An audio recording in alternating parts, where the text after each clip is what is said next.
Very good morning to everybody, or good afternoon, and to everyone who's sort of joined us into this live stream today.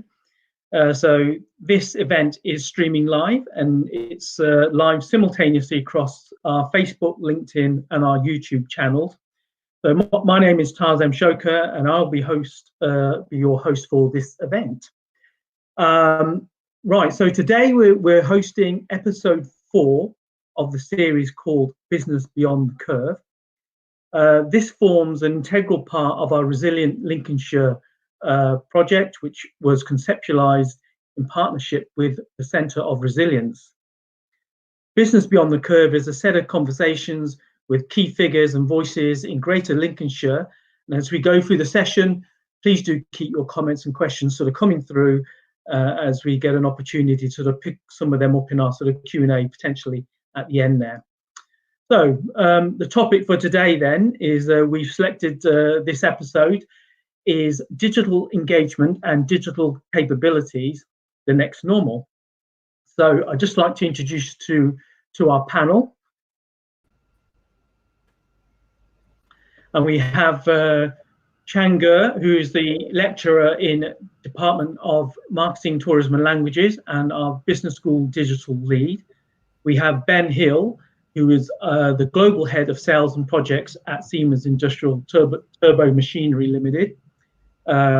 We have Anne Ingwing, who is a student on MSc Tourism and Marketing. We have Emily Jackson, who's a student on MSc Marketing. We also have Yongpyeong Tai, who is a student who's a student on the events management program there, and they're all members of the Digital Student Ambassador Group there. So I'm just going to hand you over to Chang and take it away. Okay, well, thank you very much, Taz, for a very good introduction and a warm welcome to all our panelists. I'm very pleased to be here today facilitating this live discussion around digital engagement and digital capabilities. I think both elements are critical at this challenging time that we're going through. Okay, so I'm gonna ask Emily. Emily, would you like to tell us about the Digital Student Ambassador Group, which you, Anne, and Yongpyeong, all of you are belong to? Yeah, absolutely. So Digital Student Ambassador Group, or DSAG, is all about digital engagement with the students at the University of Lincoln. We've got some really exciting projects coming up. One that I'm particularly interested in is a digital wellbeing workshop that I'm starting to run. We're also hoping to rebrand our website, so do keep an eye on that. And yeah, you can follow us on our social medias and keep an eye on what we're doing. And that's brilliant. Thank you very much, Emily.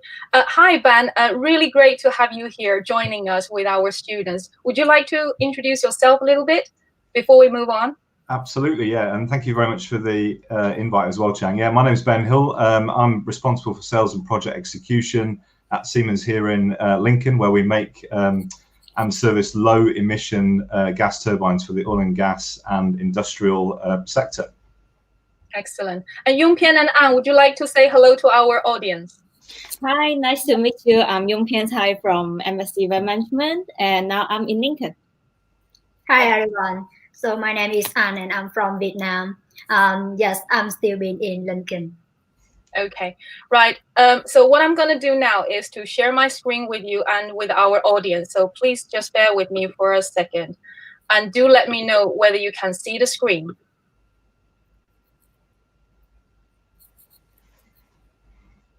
It may take just a few seconds for the screen to be shown.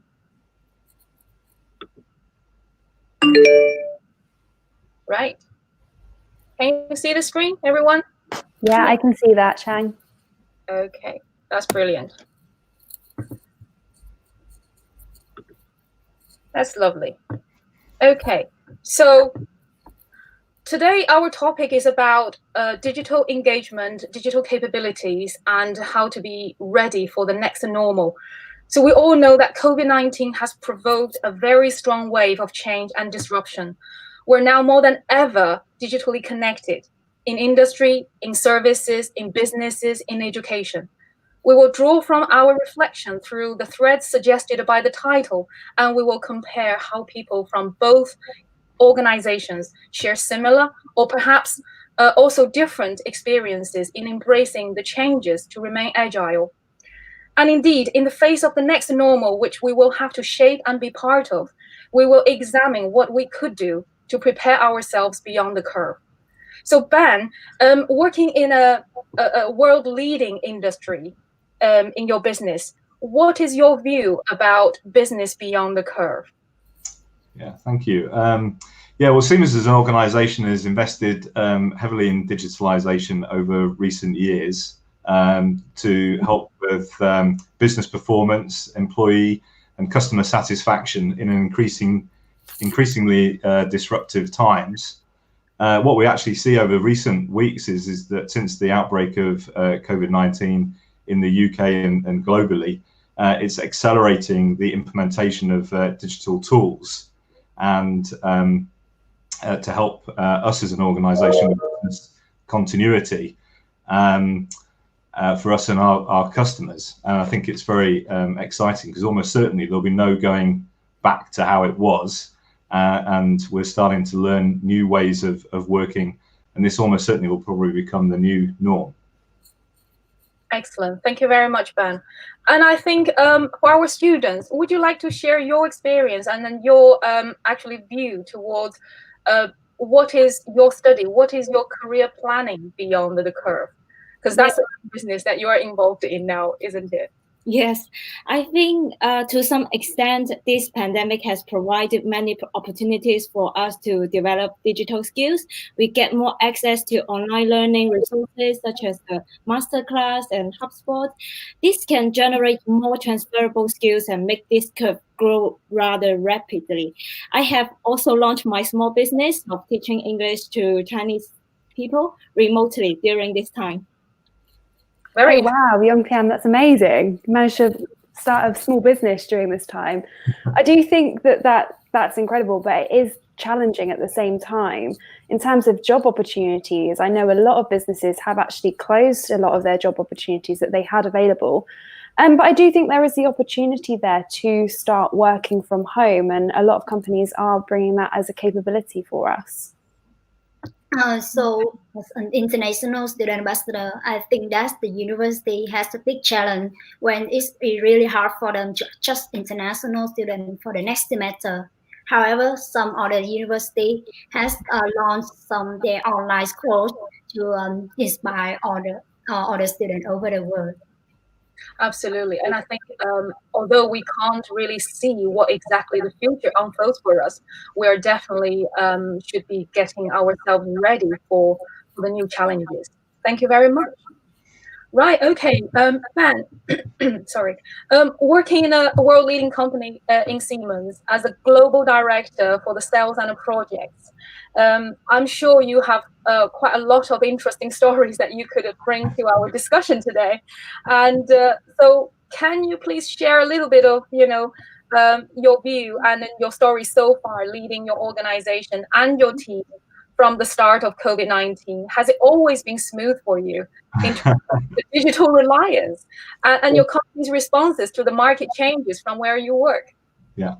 Well, as you got there on the slide, the organisation was actually started over 170 years ago by a guy called Joseph Rustin. It was actually originally agricultural equipment that was manufactured, and obviously throughout the company's history, there's been constant, change during, the early 20th century. The business of manufacturing airplanes. It's also had to go up manufacturing cars, and then after the Second World War, industrial gas turbines, which is what we make today. So as an organisation, we're kind of used to dealing with disruption over the years, and obviously over the last few years, we've been moving towards this kind of fourth revolution, which is the digital revolution, which is taking place. So we've been getting ready as an organisation to deal with this, and then, as I said, before, it's accelerating now with the onset of COVID, and as an organisation, we're responding well to it. So actually,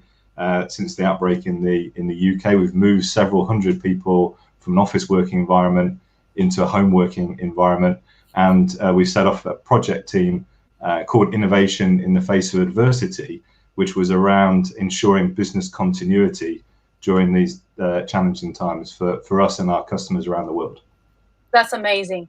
And I do know that you've got a very interesting story to tell from the information now I think everyone can see on the screen.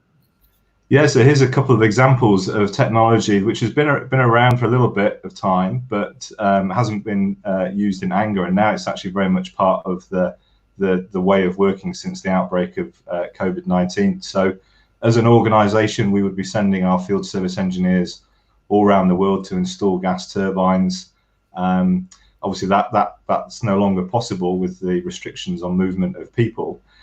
So what you can see there in this slide is we're using local Siemens technicians that aren't necessarily experienced in our equipment to install or service our equipment, and they're being guided remotely by our technicians who would normally be doing the work hand-on. And there's a picture of one of our engineers actually in his kitchen there, guiding a gentleman on the left-hand side there in Canada in relation to an installation commissioning program. That's very interesting. And what really intrigued me is the equipment that your colleague is wearing. Is the far left side of the screen where you can see this helmet, but there's an eyepiece that's attached to it. So can you give us a little bit of explanation on how this technology works? Yeah, it might be something like you kind of see on the movies there. So Tibor there is actually looking as he's working. He's seeing through his right eye there what Andy there on the right hand side is actually projecting into his eyepiece. Could be drawings, schematics, etc. of the gas turbine, and in return there is also a camera attached to the eyepiece. So Andy, who's based in Lincoln, can see exactly what Tibor is seeing at site. And like the comment there, it's almost as good as being in the same room watching over the shoulder of the person at site. So they're several thousand miles apart, but they're working collaboratively together to put together very complex pieces of equipment in the field. That's amazing. I think this kind of timely communication and utilizing the technologies that are available for us is something that is already happening. Perhaps in the future we'll be talking about, utilizing the artificial intelligence and mixed reality, virtual reality in our working environment. Thank you ever so much for sharing this really interesting story with us. Okay, now moving on to our students, our digital student ambassadors, and also who are studying at the postgraduate level in our Lincoln International Business School. Our students also have their very interesting stories that they want to tell. So would you like to make a start? Please feel free to comment on the familiar places you can see on the slide. And this question goes to all three of you. So Yongpian, Emily, and Anne. Yeah.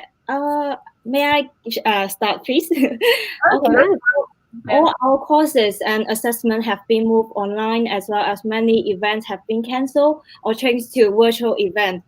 And then in this time, I think that Microsoft team definitely played a very important role in the collaboration. For example, we have done a digital campaign for Sports Direct in our digital marketing module. And one of our members find it really hard to do the campaign budget. And then all our group members just have used different resources to help him and then to pop in very useful references. And then we discuss and finalize the budget together.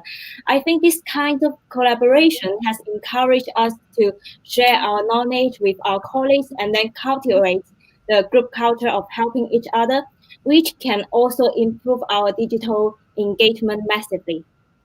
That's amazing. Thank you very much. Just to add on to what Yongpian said there as well, I think group collaboration online can be really challenging, particularly with obviously Lincoln International Business School is international. A lot of the students have returned home, so we are all working in different time zones. So it is a challenge, but I think it's also an opportunity. It's an opportunity to learn and to make people aware that we are contactable and that we can help each other in those kind of ways. So I agree with you guys, and because I was hoping to achieve university awards by making blog and vlog, and even event operating, and the lockdown made me confused that my effort would be effective. However, all event now moved into online versions, and it just took me a week to adapt. So now I enjoy the online event more. But you have done so well, Anne. And I have to say, an interesting story shared with some international students with me.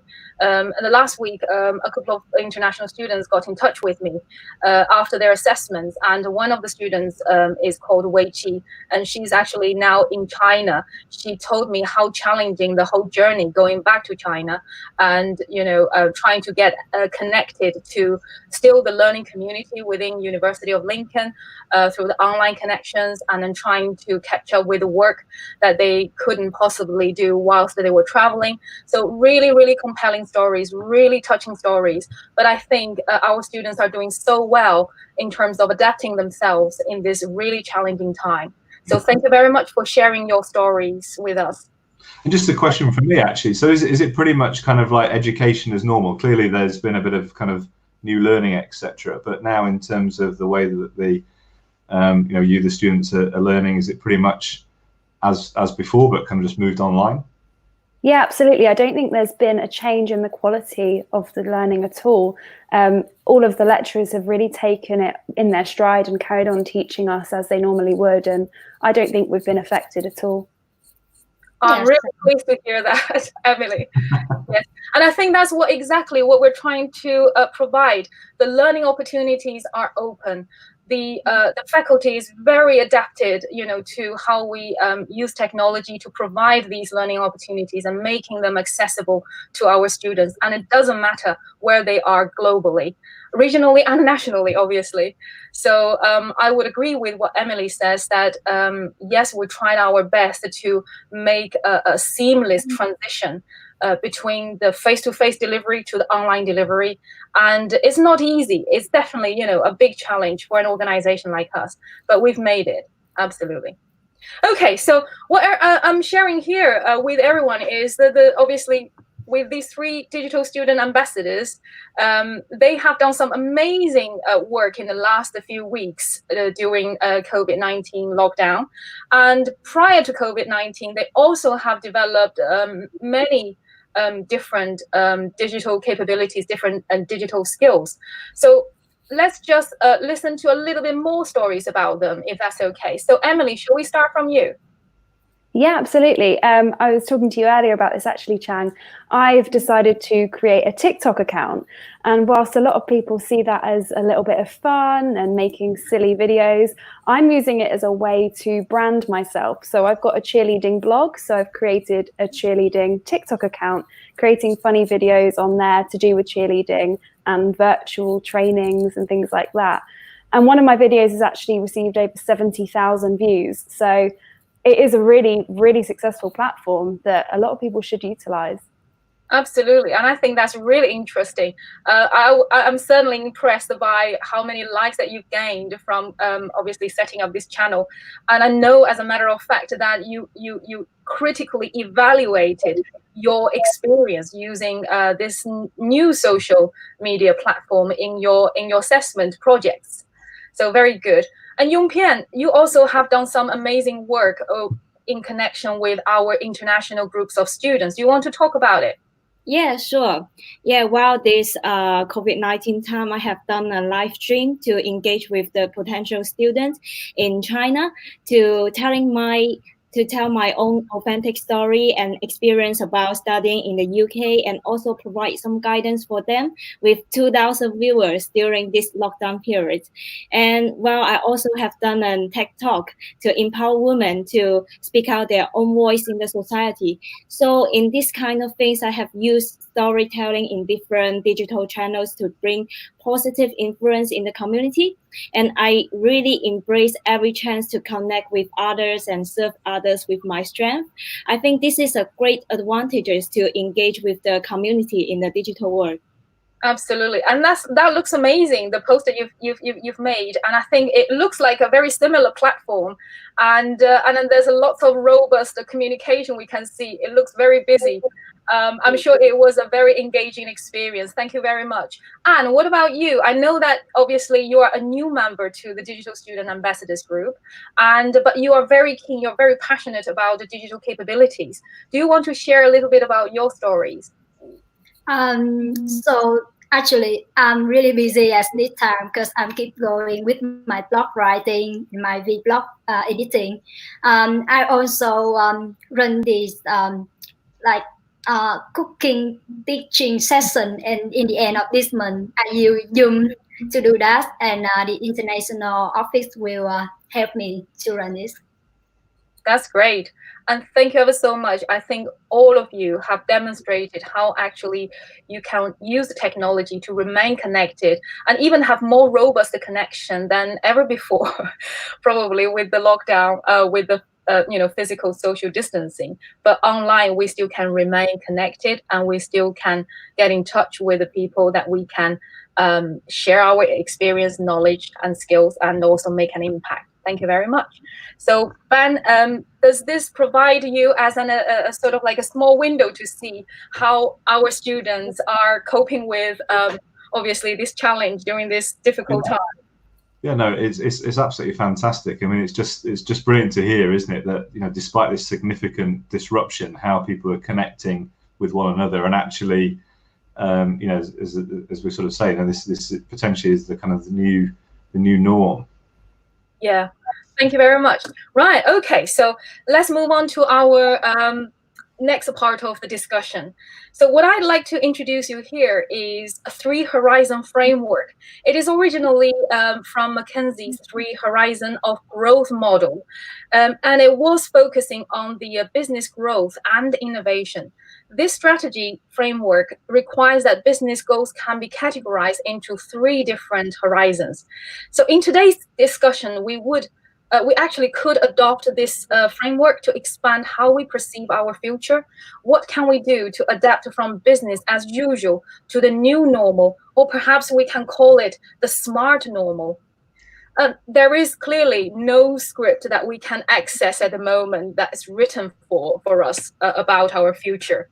But if we want to gain a better control over our future, the best thing to do is probably to start think about it, evaluate what links to the past, the present, and the future, and to start making it. The opportunity need to be worked on together to become sustainable. If we would like to strive to enhance our perception of future and accelerate performance and productivity, this is the time more than ever before. We need to build this picture of future-proof workforce through our students' perspectives as well as our employers' perspectives. So this is why we're going to move on to the development of digital engagement and the digital capabilities, why they're important, what actually the impact that they can make to our future workforce. Okay, so obviously we know that developing digital engagement is quite critical at the moment. Some of the challenges I think in education, in businesses and in industry are faced now with, they're quite similar. I think it's safe to say that we can say that the engagement model has changed. The traditional service model has changed. We have moved on from face-to-face to the online context. And also from employers' perspective, they have moved to a new talent model because we now have to work remotely and everyone needs to adapt to the new and enhanced employee experience using digital interface, using digital employee interface and communication channels to get connected. And organizations that are digitally powered, or let's say digitally capable and fluent, or can become quickly digitally powered and stay connected during the crisis, will be able to stay strong and will be able to survive and to succeed. So to many organizations and businesses, supporting dispersed teams and members regionally, nationally, and globally might not be new for many, but perhaps can be a challenge for others. although some of us can say, well, yes, we can be seen as the experts working in this kind of environment, others may feel, well, actually, we need a little bit more advice, we need a little bit more guidance, we want to see good examples, we want to share, other good practices that we can see from other sectors. So Ben, what is the digital connections, communications, and the collaborations is like in your organization after you've adopted to engage with your customers and your stakeholders online?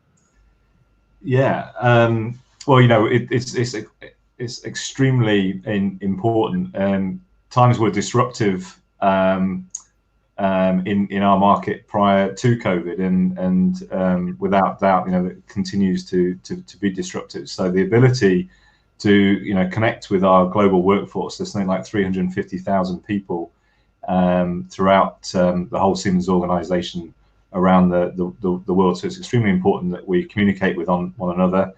We've got 1,200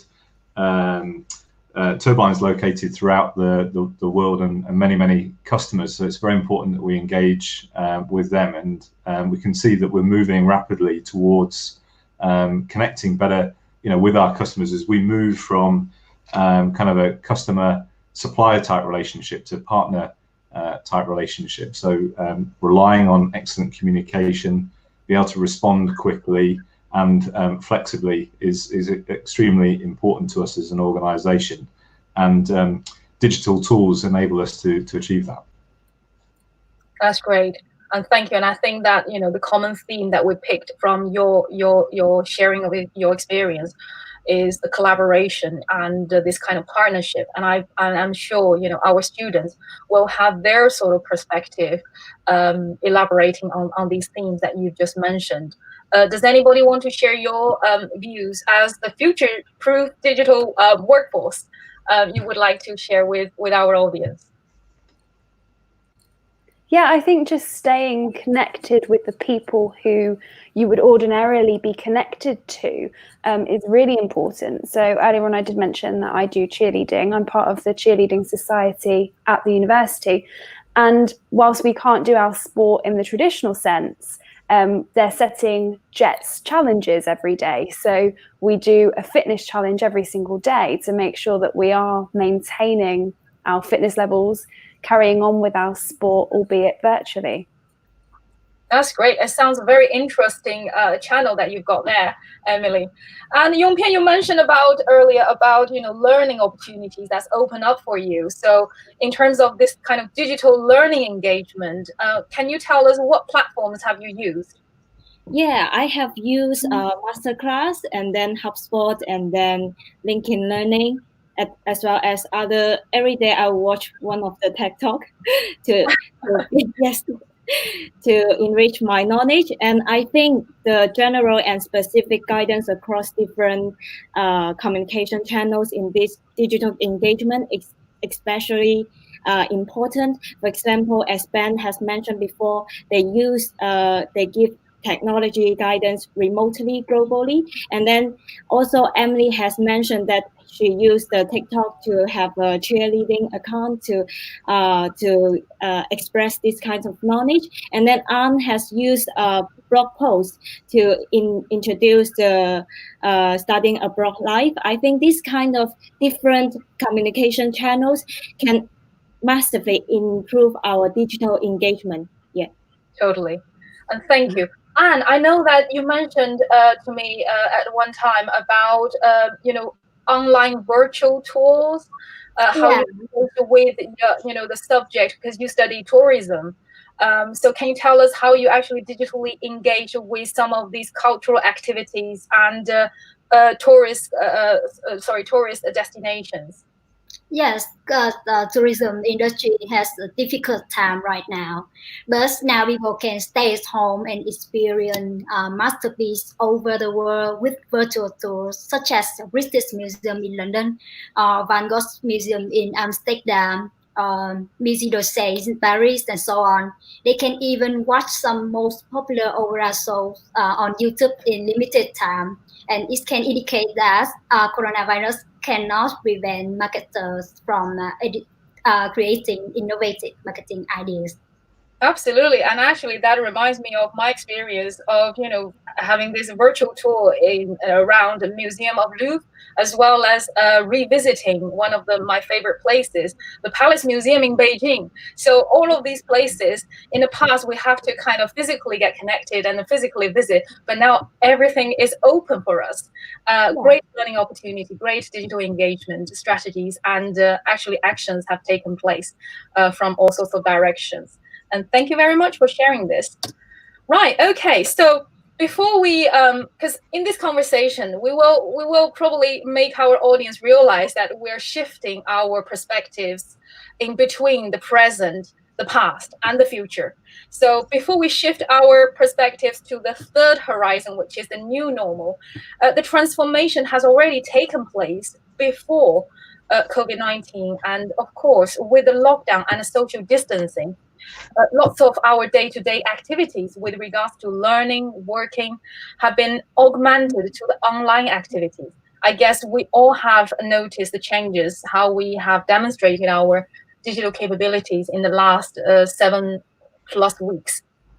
So my question here for all our panelists is, if you have noticed yourself or your organization have improved the digital capabilities during this COVID-19 lockdown, and from your observation and your understanding, because you're familiar with your context, what was the motivation behind it? So Ben, would you be able to, can you share your view on that? Yeah, I mean, our motivation for it increased or enhanced digital capabilities obviously primarily been business continuity for us and our customers. So as I say, we've kind of made this transition to home working for those people that can, and those people in the factory, they continue to work there, but through split shifts, etc. This connection is really important. Kind of very interesting is that we've seen that productivity has actually increased as we using the digital tools, etc., to communicate and collaborate with one another. That's a really positive side of things. On the not so positive side of things is there is a blurring between when the working day starts and when the working day finishes. And we're very interested as an organisation, obviously, on the topic of well-being and looking at our staff. So we're kind of looking at ways that we can restore the kind of the social aspects of work into the working day. Yeah, that's very interesting. I think on one side of the productivity from an employer's perspective, you've noticed the increase, but at the same time, you're absolutely aware of the digital balance, the digital well-being of the member of staff. And that's something that actually I think in education we observe as well. And I know that Emily, you've had a very quite strong interest in this researching these areas. Do you want to share a little bit about your experience about the digital well-being? Yeah, absolutely. So I think at the moment, even from a social side rather than a business side, digital well-being is hugely important. Being in lockdown, being in your houses, people are spending a lot more time on social media, and that could mean that they're being involved in or subjected to some nastiness online. So I think it is hugely important to be aware and being able to split your time between who you are and your digital personality, your digital identity, and making sure that they're separate things and that you aren't influenced by what people are saying to you online. Yes, that's very good and a very interesting viewpoint. Yongpian, I know that with your experience, you've dealt with quite multiple social media network and platforms. And do you want to share a little bit of your view on that in terms of your motivation of doing it and how you maintain that kind of balance? Yes, for me, my motivation first is I have to do it. I have to rescue myself. And second, I'm willing to do it. I'm very open to different kinds of digital tools and learn more things to build up my career. So I have restored my digital balance, and I through many different through trying different kinds of digital tools such as Zoom, Skype for Business, Google Hangout, and approaching different kinds of business knowledge. And the capability of digital learning and development is very transferable and can benefit my future. Yeah. Excellent. Very interesting. And Anne, I know that you have been involved in many online activities, whether they're formal online assessments, doing the group projects, presentations, or whether it's something to do with actually extracurricular activities, shall we say. So do you want to share your view on that? Yeah, actually, because I don't want to be a backwards person when everybody around me is really good at digital skill. So I had to kick myself out of the safe zone to learn new things every day. And yes, until now, I know that I can use Zoom to play game with each other. It's really funny. That's great. And I think from what everyone's shared, I think to have that kind of structure, to have that kind of space, and to have that kind of community would probably be the way forward, so that we can maintain our productivity, increase our productivity, but at the same time, we have the time and the spaces for everyone to have a pausing moment, to have a moment to stay connected, but socially. So the online cafe session, or what we call it online fika in our, which is a Nordic sort of term that we borrow for our digital student ambassador groups. And I know, as a matter of fact, many of my colleagues within LIBS have set up, a different sort of channel to facilitate this kind of balance for the students as well as for members of staff. Absolutely, Chang. I think you're right in what you're saying. You do need to find that balance between your life and your digital life, which at the moment, in the current situation, they are merging into one. Absolutely. Okay, right. Now, this slide, I think, is quite safe to say that whether it's from education, whether it's from industry, that we are exposed nowadays with so many different technologies. And all these technologies around us perhaps can influence, if, let's say, not dictate, because I don't like that word, to influence how we work, how we learn. And we need to be kind of aware of what these technologies are and how we can use it in an effective way, in a most relevant way, so that we can tap into the benefits we can get out of them. So once we understand that kind of, ground level, establish that kind of ground level understanding, then we can start to think about, okay, how can we use this technology and working in a technology enabled environment to build the future-proof workforce.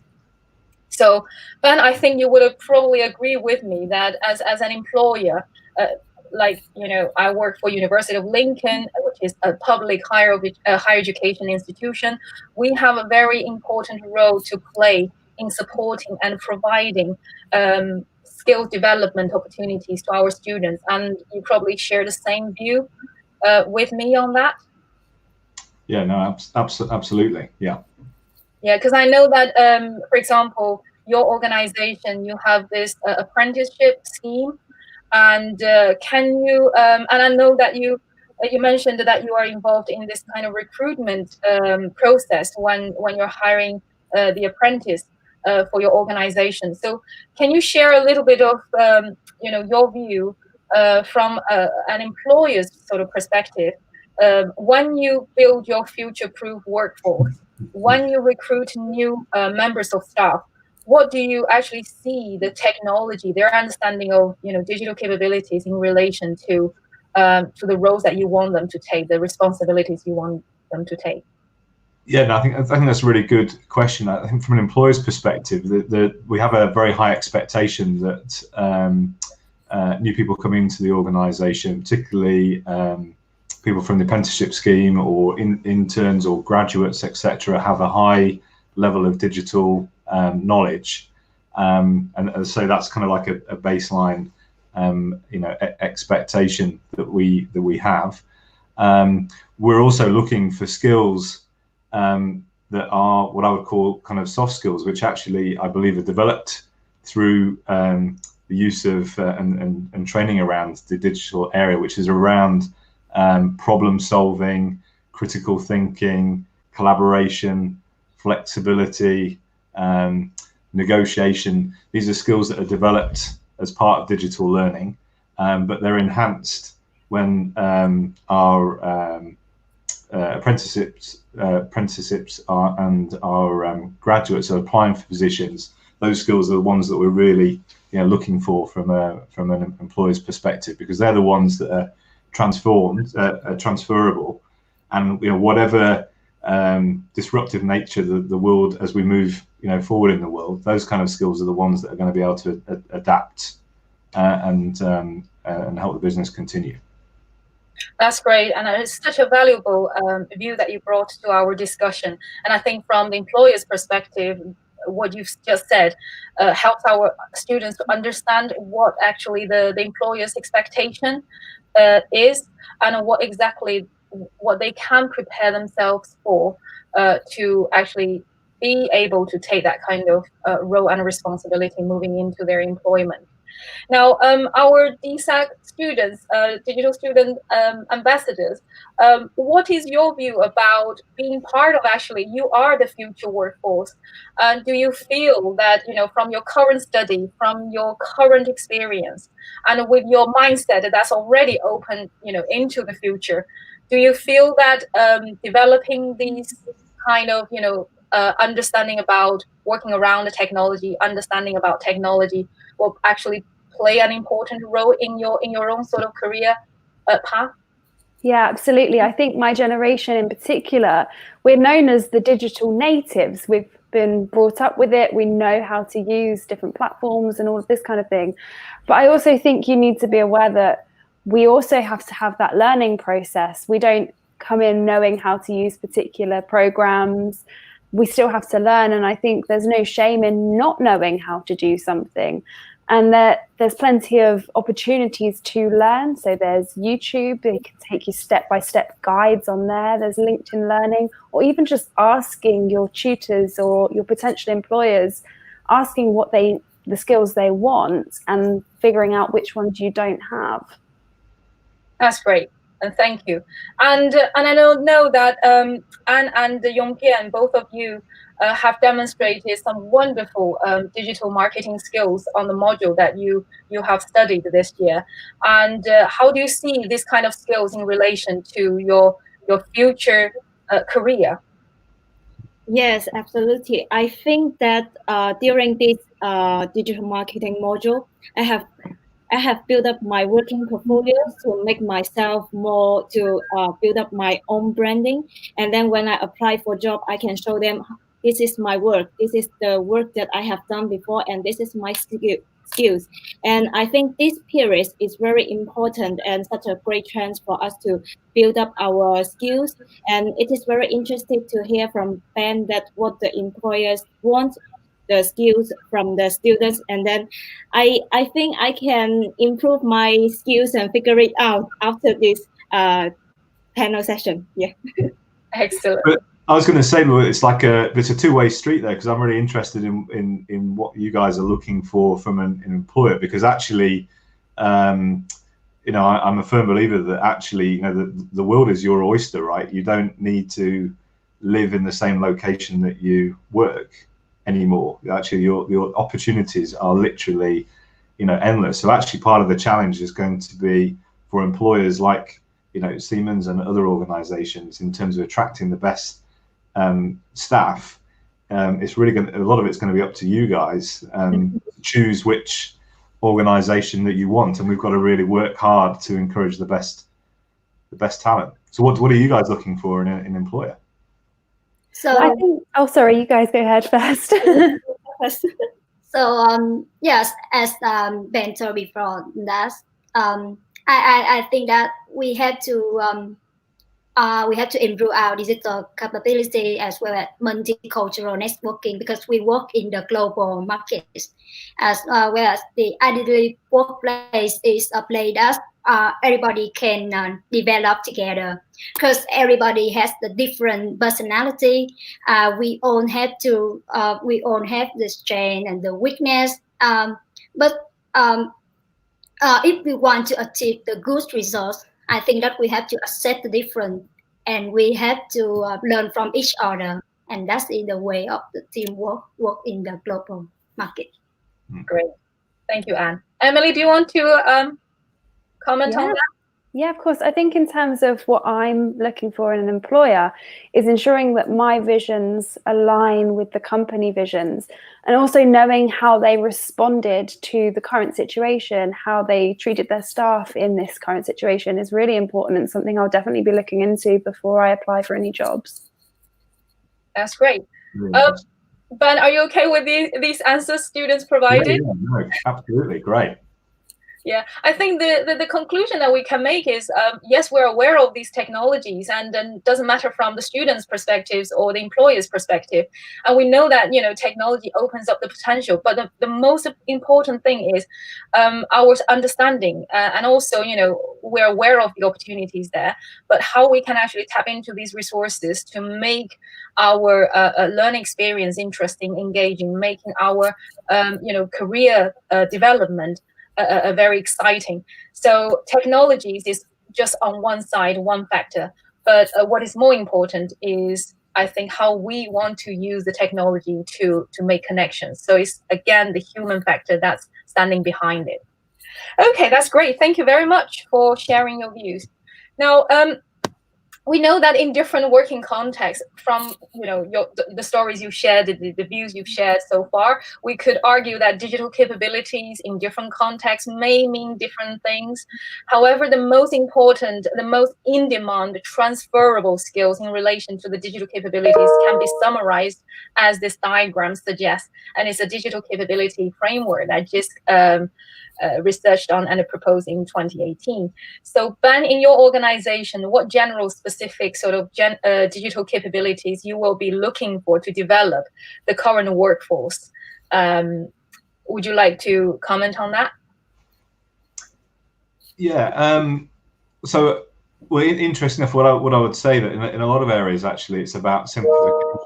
So that's how we're applying a lot of the digital initiatives in our organisation. So simplification for our customers and simplification, for our employees. We manufacture a very complex product, and so actually a lot of the digital tools that we're bringing is about making things kind of easy for everybody. In terms of what specific skills we're probably looking for around the topic of digitalization, because although the software we're implementing actually makes things easier, it's actually the ability to manage the data that sits behind the tool and the tools. So actually being able to structure the information and apply it consistently throughout the organization. Yeah, I think what you mentioned there is quite interesting. It's the data literacy and how we can actually understand the data that's the most relevant to the business, to the organization. I mean, equally in educational context is the same thing. How do we understand our students? Because every data is linked to the student, to their real stories. What exactly, a good understanding we can establish from collecting this information, so that we can make our support more relevant to each individual. So that is something that I think you would find very common, that nowadays the higher education institutions, we are looking into that as well. Yeah. Okay. Maybe I can just add to that as well. I mean, I'm very interested in this digital marketing, kind of side of things, because actually I think that's really important in, organizations, the ability to market our products, as we were, kind of saying, is something that's that's really critical. So we're in this kind of transition phase. So as an organization, we can rely quite a lot on, I would say, kind of typical sort of brochures, the older kind of ways of communicating. We're very much in this kind of transition phase as we're moving to video media, LinkedIn, Twitter, and stuff like that. And that's where there's also a great opportunity for new people joining our organization to kind of really lead in that area as well. That's great, and I think all our students probably will strongly agree that from what they've experienced this year, as I have co-taught this module, digital marketing, with one of my colleagues, Emma Els, and she's absolutely an expert in this area. So we try to design our module for our students in a way that we connect to the industry, we connect to the sector. Not only we provide the students with the conceptual theoretical frameworks, but at the same time, we give them opportunities to apply. So students will be setting up their blogs, talk about, how they use the podcast, how do they actually create a blog site, how do they actually create a blog, and then all of these skills that whilst they're, getting improved through the assessment projects based activities, they're actually preparing themselves, utilizing these digital capabilities when they move on to their career. And perhaps, all the footprint that they have made nowadays in today's sort of, their learning journey will make a massive impact towards where they're going to be and what they can achieve in the future. Excellent. So moving on to our last slide, I know that is such a really nice experience, actually, for everyone to joining this discussion, but we have to be a bit cautious with our time. So on this very last slide that everyone can see here, I'd like to draw everyone's attention about, again, changing of our perspectives. So we have already shared some views and visions about the future.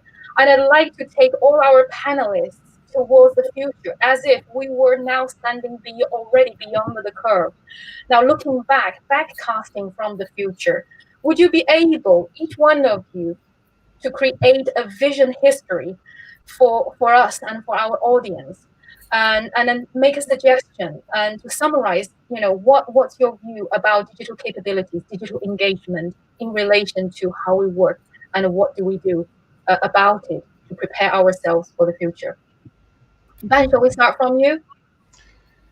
Yeah, look, I think as I was sort of saying at the beginning that the COVID-19 pandemic has been a real accelerator for digitalization, and I don't believe there's any going back. And actually, what I think we're starting to see is that we're as an organization developing rapidly new technologies to cope with the current situation, and that also is giving confidence as well in terms of what kind of the potential could be. So I'm absolutely convinced there is no going back, and actually this whole kind of digital revolution is only going to grab momentum as we go forward and further accelerate. So it's really, really important for both employers and students alike to embrace the technology and really know how to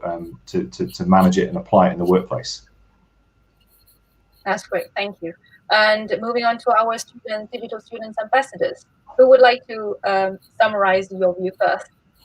Yeah, I'll go first. From a digital capability perspective, I think times are changing really quickly. And like Ben said, that can change in the business world. So I would just say to all the people graduating soon, remember to be prepared, try and be one step ahead of the game and do some online courses just to hone your skills. Excellent. Thank you, Emily. Yes, I really agree with, sorry. Go on, Yongpian. Yeah, I really agree with Emily that digital learning and development is very significant. And in this digital world, knowledge sharing is such great opportunities. We can share our knowledge together, and then we create something new and innovate the world together. That's yeah, great. and I agree with all of you. And I just want to, admire that some people might feel that digital capability and digital engagement are complicated, but they all have the rules to follow. And we just all the thing that we need to do is that observing, learning, doing, and developing every day. So I suppose that it won't let people down. Let's try it. That's great. Thank you very much, Anne, and everyone. And I think from me is obviously we try to look at a business beyond the curve, but nevertheless, we shouldn't be forgetting about the business around us, along with us that are already developing their own sort of digital strategies, digital actions moving forward. So looking around us to identify those learning opportunities, to evaluate and analyze good practices that we can share across sectors and from each other. And then after that, we should be able to be better equipped to create a quite nice future. And that's not just about digital technology. Okay, well, that's the end of our panel discussion, live panel discussion today. And thank you ever so much for joining me today. Thank you, Ben, Anne, Emily, and Yongpian. This is the fourth live discussion with the panel guests from Siemens Industry and the University of Lincoln. To explore the other topics that Lincoln International School of Business have included in Resilient Lincolnshire, please check our school's Facebook page. Okay, now I'm handing this back over to you, Taz. Yeah, thank you very much, Chang. That was great. Some great sort of stories to hear there, and some really innovative ways in which our panel have been sort of using tech to be able to sort of enhance their own brand as well as sort of develop their expertise there. So yeah, that's really interesting to listen to. So I guess it just leaves me to say, a big thank you to our audience who've sort of actively been participating.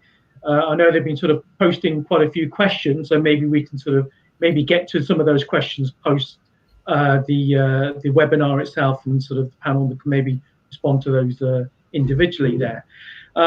So the Resilient Lincolnshire interview series will continue every week.